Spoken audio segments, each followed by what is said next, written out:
On va faire la lecture. 1 Roi 17, verset 8 à 14. Oui, on écoute. Bon, okay. Alors la parole de l'Éternel fut adressée. Lève-toi, va à Sarepta, qui appartient au territoire de Sidon, et installe-toi là. J'ai ordonné à une femme veuve de te nourrir. Il se leva et partit à Sarepta.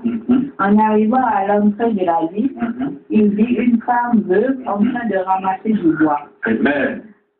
Il l'appela et dit, je t'en prie, va me chercher un peu d'eau dans une cruche afin que je boive.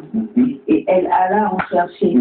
Il appela de nouveau et dit, je t'en prie, apporte-moi le morceau de pain dans ta main. Amen. Alléluia. Amen. Gloire à Dieu. Amen. On va commencer, on va s'arrêter là pour l'instant. Gloire à Dieu. Amen. Donc que le nom de l'Éternel soit béni. Amen. Ici, la Bible nous parle d'un homme de Dieu. Alléluia. Amen. Parce qu'il faut faire la différence. Dans les enseignements, les pasteurs et autres sont des serviteurs de Dieu. La carrure des Élie, les Moïse, Abraham et autres sont des hommes de Dieu. Actuellement, dans ce monde, il y a des hommes de Dieu.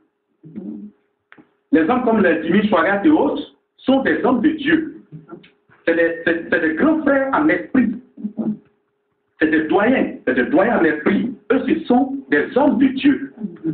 Mais les pasteurs que vous voyez sont tous des serviteurs et des servants de Dieu. Alléluia. Amen. Donc que le nom de l'Éternel soit béni. Amen. Donc l'homme de Dieu, la Bible déclare que Élie le prophète, Dieu va choisir Élie. Dieu a puissamment utilisé Élie. Lorsque vous allez lire le livre des rois, c'est un homme vraiment que Dieu a utilisé. Même il priait et le feu descendait du ciel. Dieu se manifestait au travers de lui. Et comme ça, Dieu va choisir le roi Akab pour régner sur Israël. Le roi Akab va dérouter les choses. Il va aller vers les dieux étrangers. Quand c'est comme ça, Dieu n'est pas d'accord.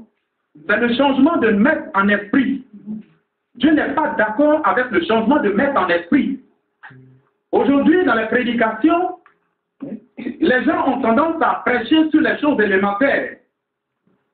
Mais vous allez voir que dans le désert, à la sortie du peuple d'Israël, il y a quelque chose qui s'est passé.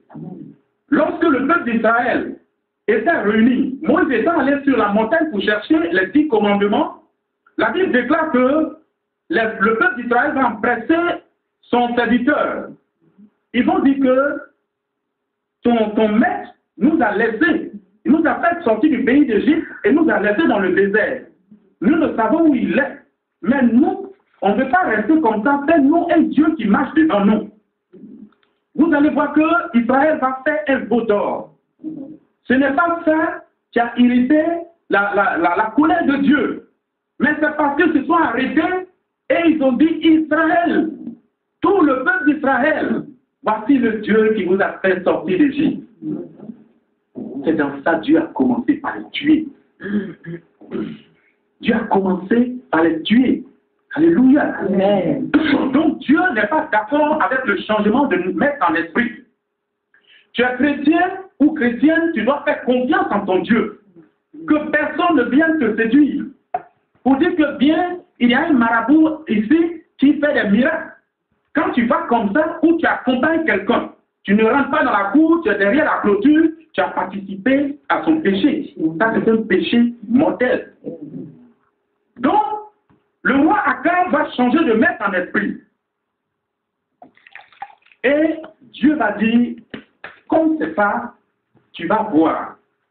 Il va envoyer Élie vers le roi Akab. Il dit, prononce des paroles. Parce que je vais fermer la grâce au niveau d'Israël. Et Élie va prononcer des paroles. Il dit, le roi Akab, tu n'auras plus de pluie sur ce pays, sinon à ma parole. Et quand il a prononcé, la Bible déclare que les écluses des cieux sont fermées. Il n'y avait plus de pluie. Mais il va voir, quand il n'y a pas de pluie, c'est qu'il n'y a pas de production. Quand il n'y a pas de pluie, c'est qu'il n'y a pas de nourriture. Quand il n'y a pas de pluie, il n'y a pas d'eau pour s'abreuver. Mais Dieu a un plan pour ses serviteurs. Alléluia. Amen. Dieu va dire à Élie, puisqu'il y a la sécheresse, puisqu'il n'y a pas de nourriture, partout il n'y avait pas de nourriture. Les gens avaient faim. Alléluia. Amen. Il va dire à Élie, comme il a toujours un second plan, il va dire à Élie, je vais t'orienter, va à Sarepta. Là-bas, j'ai ordonné à une femme veuve de te nourrir. Élie va ramasser ce qu'il avait et va s'orienter vers Sarepta. Avant d'arriver dans la ville de Sarepta, comme ça, Dieu va diriger cette femme pour venir ramasser du bois. Et la Bible déclare que Élie va voir la femme. Il va dire femme, il va saluer la femme. Il va dire apporte-moi de l'eau à boire. Et la femme va apporter l'eau à Élie. Élie va boire. Maintenant, il va dire encore à la femme, femme, fais-moi, je te prie, apporte-moi du pain. Alléluia. Amen. Donc, on va continuer.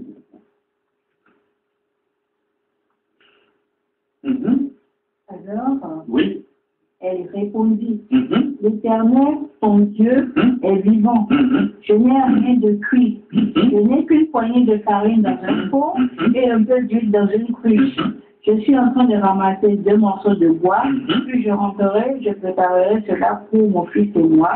Nous le mangerons après quoi nous mourrons. Alléluia. Arrête un peu. Gloire à Dieu. Amen. Rien n'est impossible à Dieu. Amen. Gloire à Dieu. Amen. Donc, on va donner un thème à ce message. Il n'y a pas de bénédiction sans cause.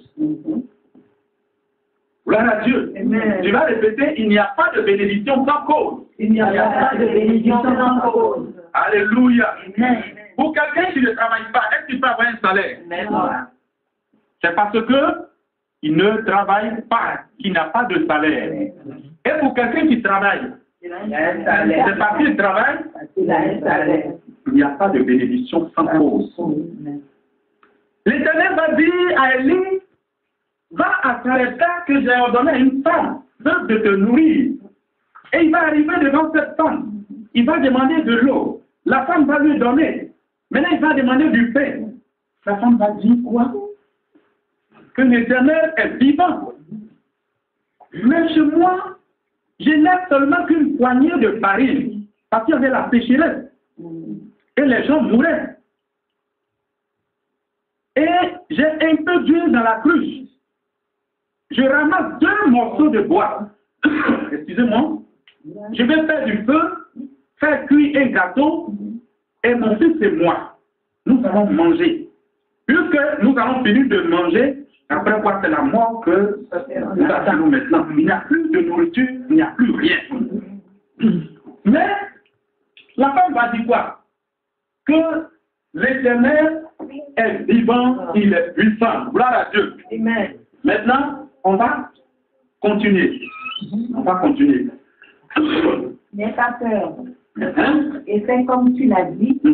Seulement prépare-moi d'abord avec cela un petit gâteau et apporte-le-moi. Ensuite, tu en feras pour ton fils et pour toi. En effet, voici ce que dit l'Éternel, le Dieu d'Israël. La farine qui est dans le pot ne manquera pas, et l'huile qui est dans la cruche ne diminuera pas. Alléluia. Amen. Alléluia. Arrête un peu. Gloire à Dieu. Amen. Donc, la femme va voir que vraiment, Élie, le prophète, Dieu l'a vraiment envoyé. Elle ne va pas regarder, elle ne va pas tenir compte de la situation difficile. Elle ne va pas tenir compte de la famine. Mais elle va respecter les paroles de Dieu. Alléluia. Amen. Donc, elle va dire quoi? Elle va exécuter. Parce que Élie dit, fais-moi d'abord ce gâteau afin que je mange. Ah, ça là, c'est un problème. Et ne sais pas qui pourra faire ça ici. J'ai un peu d'huile et une petite mesure de farine. Je vais faire du pain. Mon fils et moi, nous allons manger, après quoi nous allons mourir. Mais toi, tu viens, troisième personne, tu dis que, je te fais ce gâteau-là. Ça là, moi, je ne peux pas. Alléluia. Amen. Mais la femme a eu la foi. Elle n'a pas regardé la situation. Elle dit, l'Éternel est vivant. Je vais faire le gâteau pour Élie le prophète. Élie va bien manger.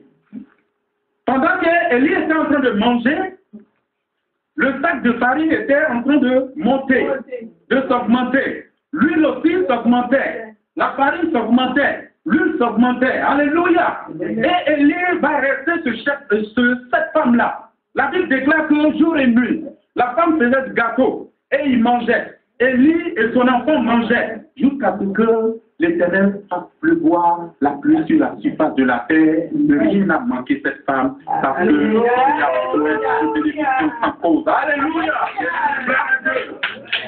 Il n'y a point de bénédiction sans cause. Il n'y a point de guérison sans cause. Il faut s'engager dans les choses de Dieu. Il faut s'engager dans le travail de Dieu. Dieu va faire pour toi. Alléluia. Attendez, engagez-vous. Dieu va vous bénir.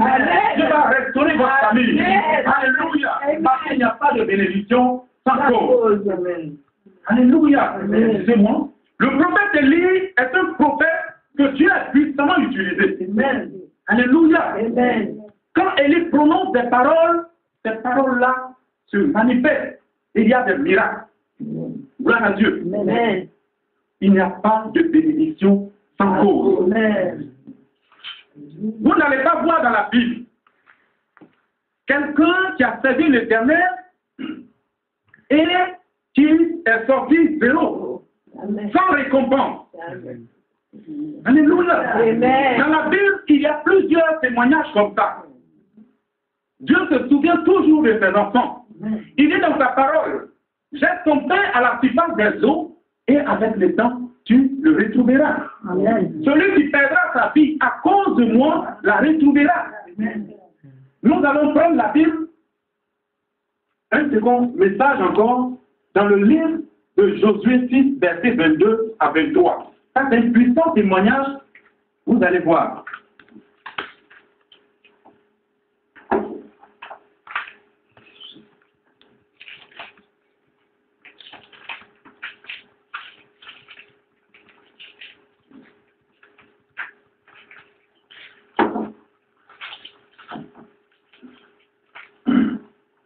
Oui, quelqu'un va nous dire ça?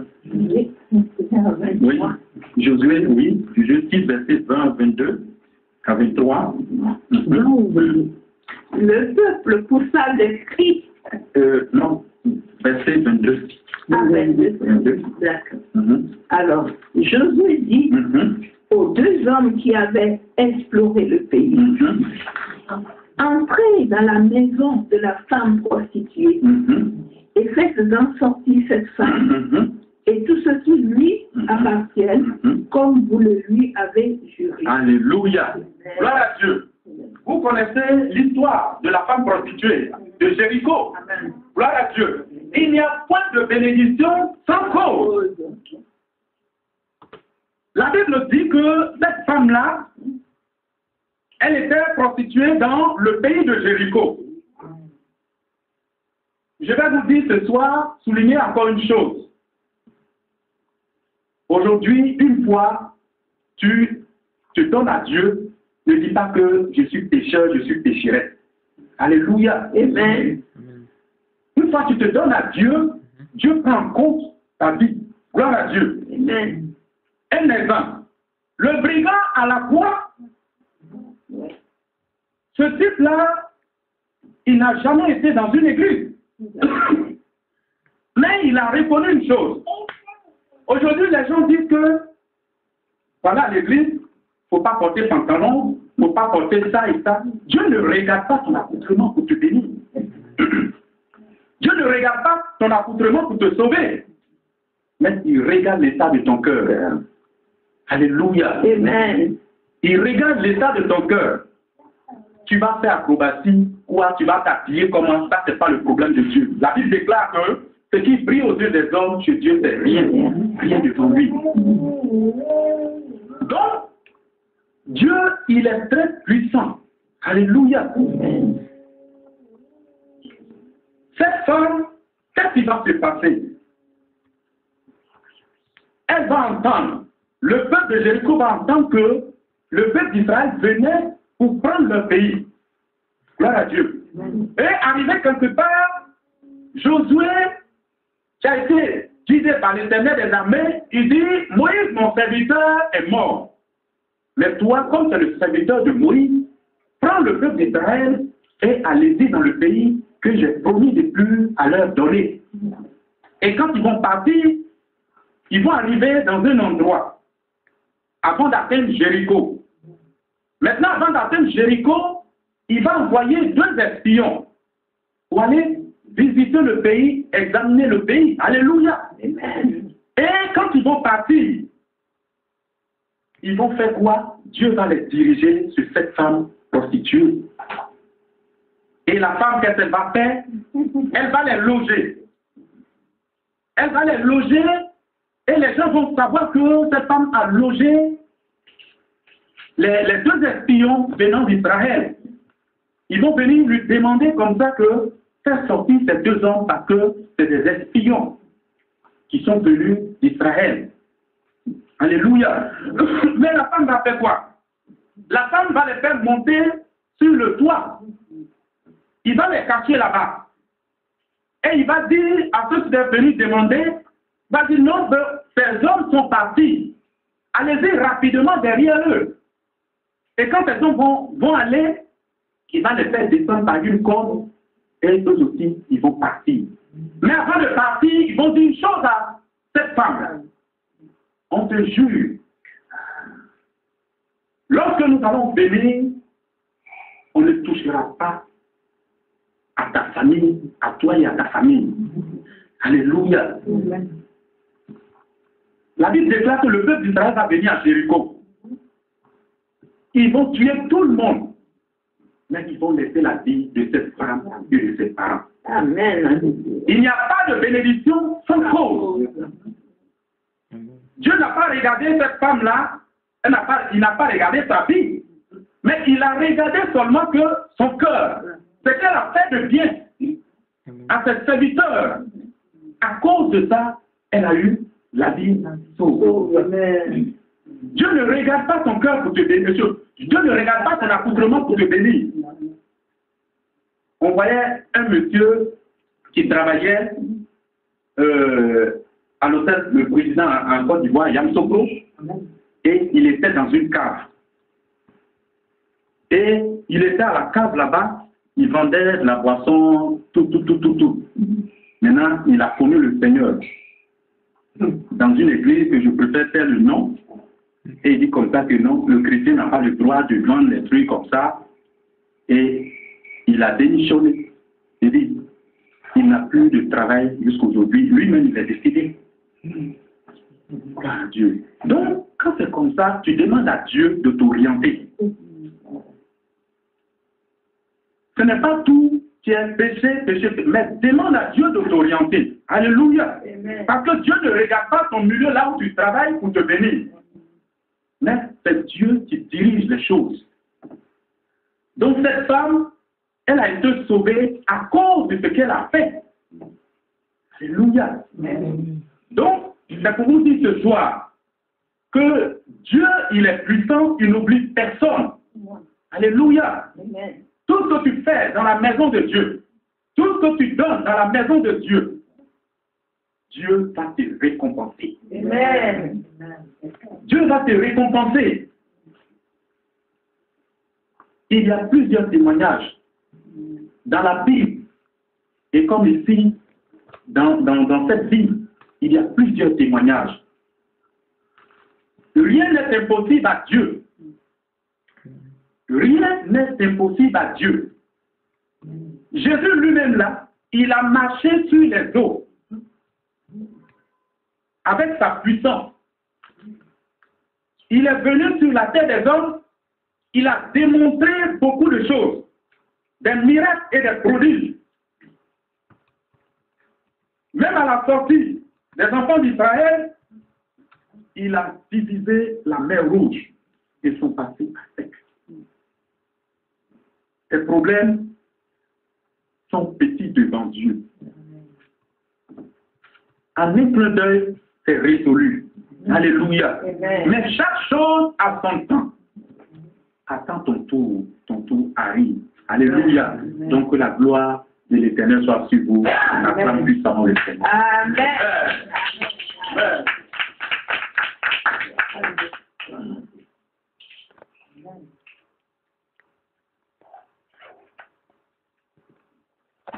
Alléluia. Amen. Gloire à Dieu. Amen. Donc on va fermer légèrement les yeux. Nous allons prier le Seigneur.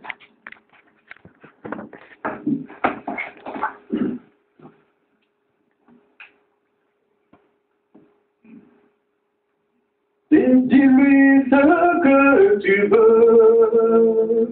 Jésus va te donner. Dis-lui ce que tu veux. Dis-lui ce que tu veux. Dis-lui ce que tu veux.